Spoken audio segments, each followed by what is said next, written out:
Protobothrops flavoviridis, commonly known as the Takara habu, is a venomous pit viper endemic to the Amami-Oshima Island in Japan. In 1979, Japan thought it had found the perfect solution to its deadly snake problem. People were dying from venomous bites, and something had to be done fast. What kind of animals would hunt down and eat a habu?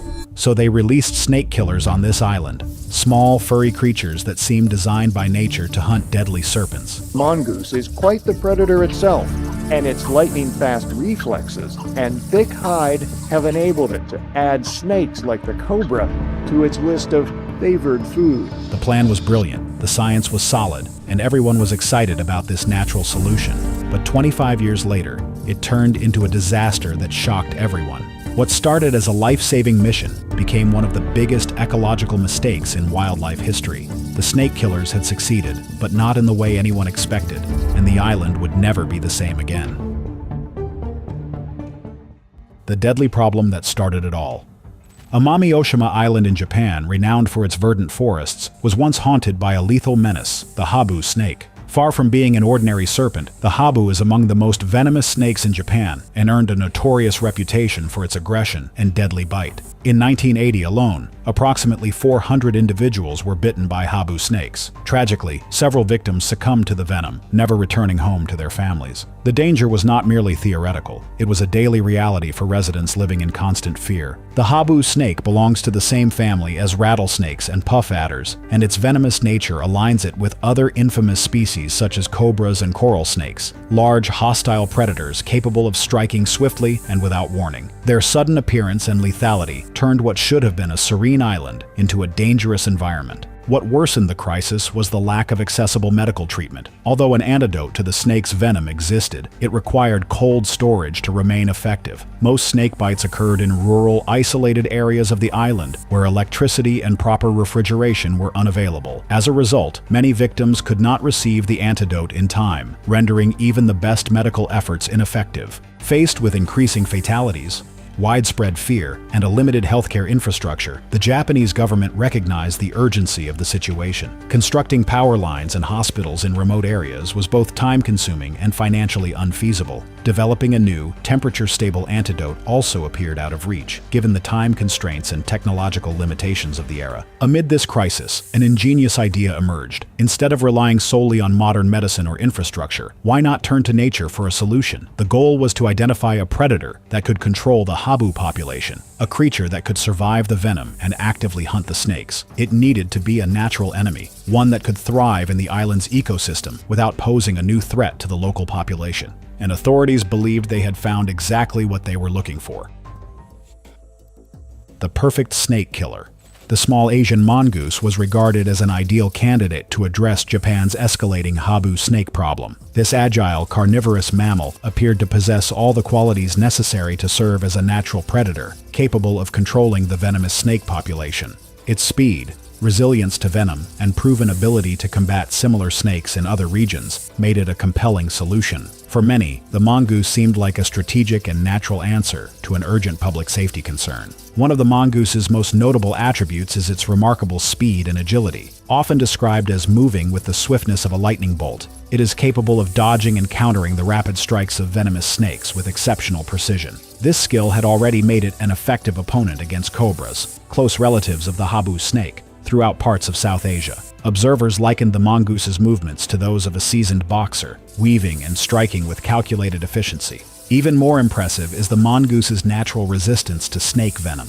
Specialized receptors in its body reduce the potency of neurotoxins that would typically be fatal to most animals. This biological adaptation functions as a kind of invisible armor, allowing the mongoose to survive bites that would otherwise be deadly. This trait gave it a distinct advantage in direct encounters with venomous snakes. Over millions of years, the mongoose has evolved as a skilled snake predator. In its native habitats, countries such as India, Bangladesh, Nepal, Bhutan, and Pakistan, mongooses have long played a vital role in keeping snake populations in check. Their fearless nature and experience in hunting serpents contributed to their reputation as formidable snake killers. On paper, the mongoose seemed to meet every requirement. From both an ecological and logistical standpoint, the species appeared to be an ideal biological control agent. In 1979, the Japanese government moved forward with the plan, 30 small Asian mongooses were introduced to Amami-Oshima Island. These animals were carefully selected and transported with the goal of launching a targeted effort to reduce the habu snake population.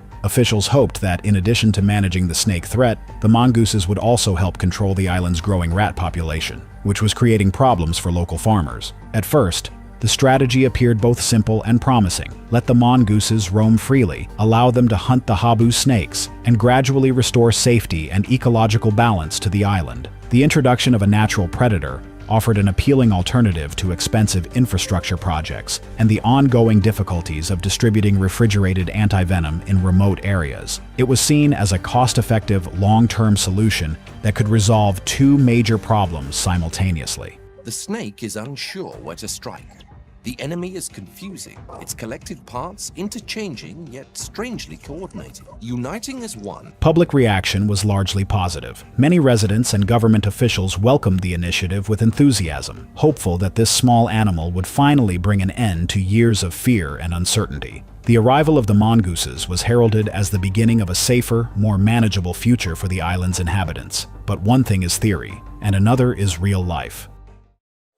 When perfect plans meet reality, the mongooses arrived on Amami-Oshima Island ready for battle. They were healthy, hungry, and equipped with all the natural tools they needed to hunt down every habu snake on the island. The local government watched and waited for the snake population to start dropping. Months passed, then years. Something strange was happening. The mongooses were thriving on the island, but the habu snakes were still everywhere. The snake killers weren't killing snakes. Here's where the plan hit its first major problem. Mongooses are active during the day. They like to hunt and explore when the sun is shining. But habu snakes are nocturnal, which means they only come out at night. The mongooses were going to bed just as the snakes were waking up, and the snakes were hiding in their dens when the mongooses were looking for breakfast. The two species were living on the same island, but on completely different schedules. But even if their timing had been perfect, there was a second problem that nobody had thought about. Snakes are actually pretty tricky prey to catch. They're fast, they're dangerous, and they fight back. Catching a snake takes a lot of effort and energy, and there's always a risk of getting hurt, even for a mongoose. Meanwhile, the island was full of much easier prey. There were mice running around everywhere, rabbits hopping through the grass, and birds building nests in low trees. For a hungry mongoose, it was like choosing between a dangerous gourmet meal that might fight back and a simple fast food dinner that couldn't hurt you. The mongooses made the smart choice. They ignored the dangerous snakes and went after the easy meals instead. Why risk getting bitten by a habu snake when there were plenty of tasty, harmless animals to eat? By 1993, the situation had become impossible to ignore. The mongoose population was exploding. From the original 30 animals, there were now thousands of mongooses running around the island. The Ministry of Environment raised the alarm when they realized the population had grown to around 10,000 mongooses. The snake killers had completely failed at their one job, but they were incredibly successful at making more mongooses. The island was now dealing with two problems instead of one. They still had dangerous snakes, plus they now had thousands of hungry mongooses eating everything in sight. But the real disaster was just beginning.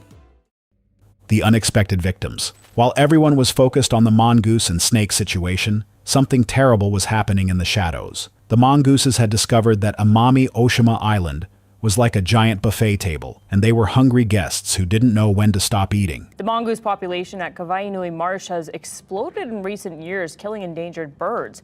KITV4's Ali Duco explains how lawmakers plan to weed out the invasive predators. The island wasn't just any ordinary piece of land. Amami-Oshima is a subtropical paradise and a UNESCO World Heritage Site. This means it's home to some of the rarest and most special animals in the entire world. Many of these animals had lived on the island for thousands of years without any natural predators. The mongooses found these animals, and they couldn't believe their luck. Here were creatures that had never learned how to run away from predators, never learned how to hide properly, and never learned how to fight back. The main victim of this disaster was the Amami rabbit. These aren't your ordinary backyard rabbits.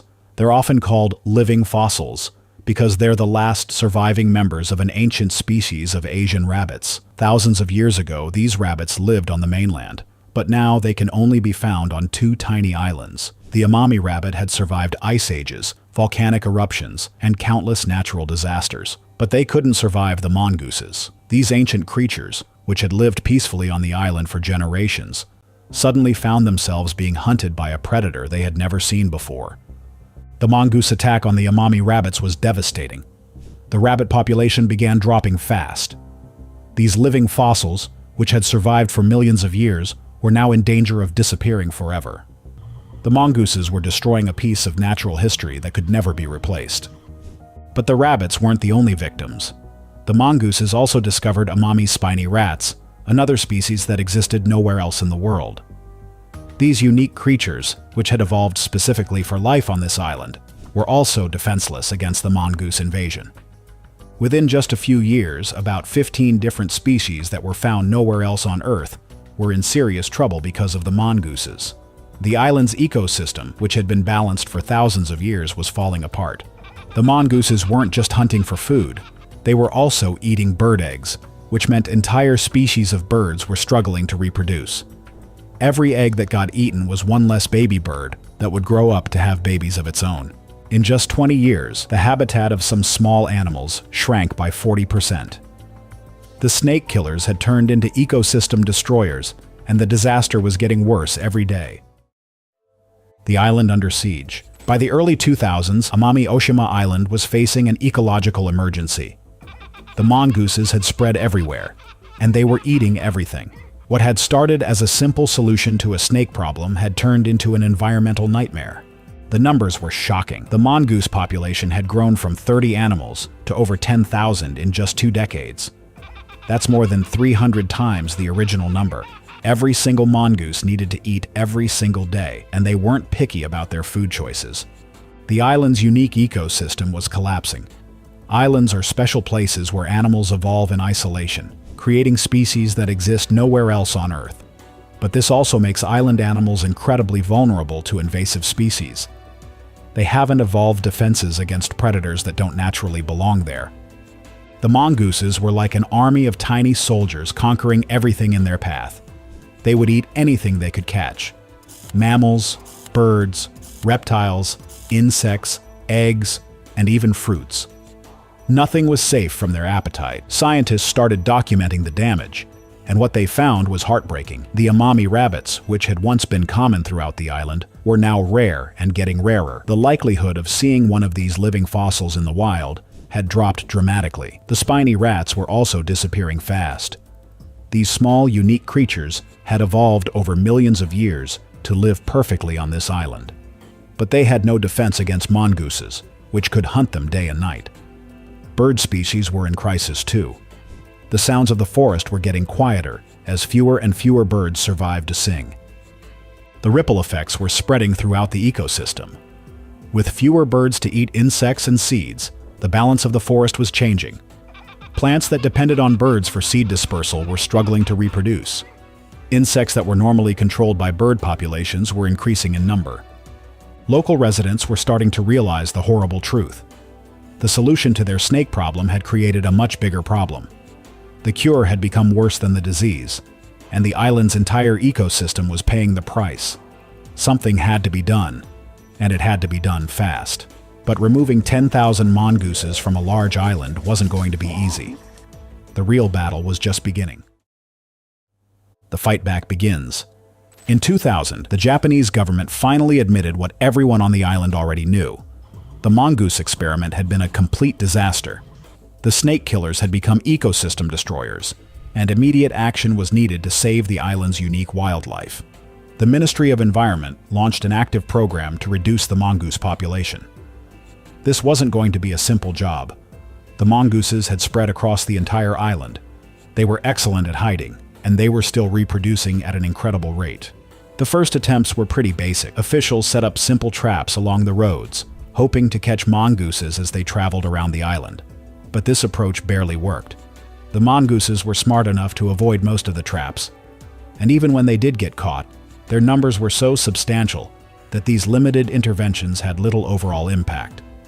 It quickly became clear that a much more serious approach was needed. The government began using specialized traps designed specifically for mongooses. They also started using toxic baits and special attractants, substances that would lure mongooses with their smell. The idea was to make the traps so appealing that mongooses couldn't resist investigating them. Scientists brought in different monitoring techniques to track the mongoose population. They used motion sensor cameras to watch their movements, and they even brought in specially trained search dogs that could smell mongooses from far away. All of this technology was expensive and required a lot of people to operate, but the government was determined to save the island's ecosystem, no matter what it cost. The real breakthrough came when local residents got involved. In 2005, a group called the Amami Mongoose Busters was formed. This wasn't a joke name. These were serious people doing dangerous work to save their island. The Mongoose Busters consisted of local residents and professional wildlife experts who knew the island better than anyone else. They worked together to set up 30,000 traps across the island. That's an incredible number of traps, but it shows how serious the problem has become. The Mongoose Busters had to go deep into the forest to set their traps. This was dangerous work because the forests were thick, the terrain was difficult, and the heat was intense. Some areas were so remote that it took hours of hiking to reach them. But the hard work was starting to pay off. The traps were catching mongooses, and the search dogs were locating mongoose dens that humans would never have discovered. Slowly but surely, the mongoose population was beginning to decrease. The plan was working, but it was taking a very long time. Time rabbits, birds, and other animals on the islands didn't have. The long road to victory. The battle against the mongooses was turning into a war of patience. Year after year, the Mongoose Busters continued their work, setting traps, checking cameras, and searching the forests. It was exhausting, expensive, and sometimes dangerous work, but they couldn't give up. Still, catching 10,000 mongooses wasn't something that could be done quickly. It took years of patient, careful work. Every mongoose that was caught was one step closer to saving the island's ecosystem, but there were always more mongooses hiding somewhere. But slowly, the numbers started to change. The mongoose population was dropping from thousands to hundreds. The native wildlife was starting to recover too. The Amami rabbit population began to increase as fewer mongooses were hunting them. Bird species that had been in crisis were starting to breed successfully again. The island's ecosystem was slowly healing. Local residents started to notice the difference. But the Mongoose Busters knew they couldn't stop until every single mongoose was gone. They had to achieve complete eradication, or all their work would be wasted. And so they continued, day after day, year after year. By 2015, the mongoose captures were becoming very rare. The motion sensor cameras were going weeks without detecting any mongoose activity. The search dogs were having trouble finding any fresh mongoose scent. The end was finally in sight, but the hardest part was yet to come. The final victory. April 2018 marked a historic moment for Amami Oshima Island. The last mongoose was captured, and after that day, something amazing happened. Nothing. No more mongooses appeared in the traps. No more mongoose images showed up on the motion sensor cameras. The search dogs couldn't find any mongoose scent anywhere on the island. In 2024, the experts finally felt confident enough to make an official announcement. Based on all the data they had collected, they concluded that mongooses had been completely eliminated from Amami Oshima Island. The Japanese Ministry of Environment made it official. The island was mongoose-free. This was an incredible achievement. According to the experts, there have only been 9 cases in the entire world where mongooses have been successfully eradicated after being introduced to a new area, and Amami Oshima was the largest island where this had ever been accomplished. Over the course of the eradication program, about 32,000 individual mongooses were captured. That's more than 1,000 times the original number that had been released on the island. It shows just how successful the mongooses had been at reproducing and how big the problem had become. The cost of the eradication program was enormous. Millions of dollars were spent on traps, cameras, search dogs, and the salaries of the people who worked on the project. But the cost of not acting would have been much higher. The complete destruction of the island's unique ecosystem. The Mongoose Busters had worked for almost 20 years to achieve this victory. They had set 30,000 traps, checked hundreds of cameras, and searched every corner of the island. Their dedication and hard work had saved an entire ecosystem from collapse. The success wasn't just about removing mongooses, it was about bringing the island back to life. Environment Minister Ito Shintaro said that tenacious efforts were key to the eradication success. It hadn't been easy, and it hadn't been quick, but the persistent work had paid off. The victory on Amami Oshima Island became a model for other places dealing with invasive mongoose populations. The techniques and strategies that had been developed were now being used in other parts of Japan and around the world. Their hard work had paid off, and now it was time to learn several lessons. Lessons learned and new challenges. The mongoose eradication on Amami Oshima Island was an incredible success, but it also taught some important lessons about what happens when humans try to solve problems by introducing new species to an ecosystem. The original snake problem that started this whole story, it actually got solved, but not because of the mongooses. By 2020, the number of habu snake bites had dropped to around 60 per year, and there hadn't been a single death from a snake bite since 1992. This improvement happened because people learned to take better precautions, and the antidote became much more accessible and effective. The mongooses had absolutely nothing to do with reducing the snake population. They had failed completely at their original job, but they had succeeded in creating a much bigger problem that took 25 years to solve. The experience on Amami Oshima Island is now being used to fight mongoose populations on other Japanese islands. The success on Amami Oshima also highlights the importance of acting quickly when dealing with invasive species. The longer an invasive species is allowed to establish itself, the harder it becomes to remove. And when this invasive species is as strong and cunning as a mongoose, the fight is much harder. What do you think about this incredible story? Have you ever heard of other cases where trying to solve one problem created an even bigger problem? Let us know in the comments below. Thank you for watching and see you in the next video.